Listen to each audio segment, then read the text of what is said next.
रासपा परित्याग गरेर अहिले उज्यालो नेपालको हिमचिममा रहेकी पूर्व मन्त्री सुमना श्रेष्ठ अहिलेको सुशीला कार्कीको नेतृत्वमा रहेको सरकारप्रति असन्तुष्ट देखिएकी छिन्। विशेष गरेर पछिल्लो समयमा सरकारी तौरबाट भएका कामप्रति सुमनाले असन्तुष्टि जनाउँदै राज्य जनताको लागि हो भन्ने अनुभूति गराउनु पर्ने बताएकी छिन्। जेनजी आन्दोलनपछि बनेको सरकारले अपराधीहरूलाई समाउनुको सट्टा कसैले सामाजिक सञ्जालमा स्ट्याटस लेखेकै भरमा, कसैले कतै केही बोलेकै भरमा अनि कसैले ढुङ्गा बोकेको फोटोकै भरमा नागरिकहरूलाई खोजी खोजी पक्राउ गर्ने र मुद्दा चलाउने काम गरेको भन्दै यस्तो प्रवृत्तिले झनै जनताको आक्रोश बढ्ने बताएकी छिन्। नागरिकको निराशालाई चरम बिन्दुमा पुर्याई राज्यको शक्तिको दुरुपयोग हुँदाको अनदेखा, केही बोलेको र लेखेकै भरमा नागरिक पक्राउ र नागरिकको पीडा नबुझी राज्यका निकायले बदलाको भाव राख्दै नागरिकहरूलाई राज्यले अतिवादीतिर धकेल्दै गरेको सुमनाको भनाइ छ। फेसबुक मार्फत एक लामो स्ट्याटस लेख्दै सुमनाले यस्तो भनेकी हुन्। यस्तो छ सुमनाको स्ट्याटस।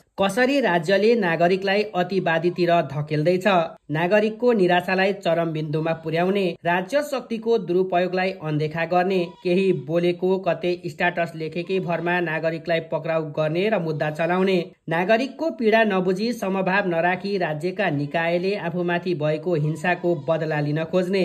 हामी मध्ये कतिलाई लाग्ला भदौ 23 को बर्बर दमनको कारणले सरकार ढलेको हो, तर भ्रम नरहोस्। भदौ 24 को विध्वंसपछि हेलिकप्टरमा भाग्न परेपछि मात्र ओली महाशयले पद छोडेका हुन्। आफ्नै ज्यानमाथि खतरा नहुँदो हो त अस्तिको राजावादी आन्दोलन र अलि अघिको मधेस आन्दोलनमा जस्तै पेलेरै लाने नियत स्पष्ट थियो। भदौ 24 मा जनताको आक्रोश मात्र थियो त पक्कै अन्य स्वार्थ समूहको घुसपैठ पनि थियो। यस्ता तत्त्वहरू सधैँ कुनै मौकाको खोजीमा हुन्छन्। राज्यले त्यस्तो मौका दिनु नै हुन्थेन। स्वार्थ समूहलाई बलियो बन्न नै दिनु हुन्थेन। आम जनताको हितको काम गरेको भए त्यस्ता समूह बलिया हुँदा पनि हुँदैन थिए। धमिलो पानीमा माछा मार्न आएका स्वार्थ समूह तथा अपराधिक पृष्ठभूमिका व्यक्तिहरू र आम नागरिकलाई एउटै कित्तामा राखिँदैछ।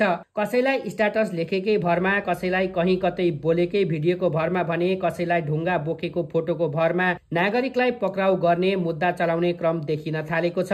यी मध्ये माथिको संरक्षणमा भएकाहरूले त सजिलै उन्मुक्ति पाउने नै छन्। आम जनताले भने मुद्दा किनारा नलागेसम्म हैरानी भोग्ने बाहेक अरू उपाय हुने छैन। हो, राज्यका निकायमाथि वर्दी लगाएकाहरूमाथि पनि हमला भएको हो, तर त्यसको पृष्ठभूमि पनि बुझौँ न। दशकौंदेखिको कुशासन, भर्खरै कलिला युवाहरूको टाउको र छातीमा ताकेर गोली प्रहार भएको देखेको, अनि त्यसमाथि नेताहरूको असामयिक भड्काउ अभिव्यक्ति, घटनाको नैतिक जिम्मेवारी लिनुपर्नेहरूलाई केही नगरी शक्तिहीन नागरिकलाई अहिले खोजी खोजी बदला लिन्छु भन्नु सुहाउँछ।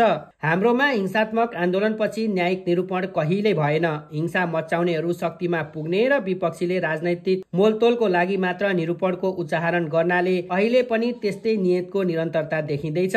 यसले भविष्यमा बदला र प्रतिहिंसातर्फ उन्मुख हुने सम्भावनालाई प्रबल बनाउँदैछ।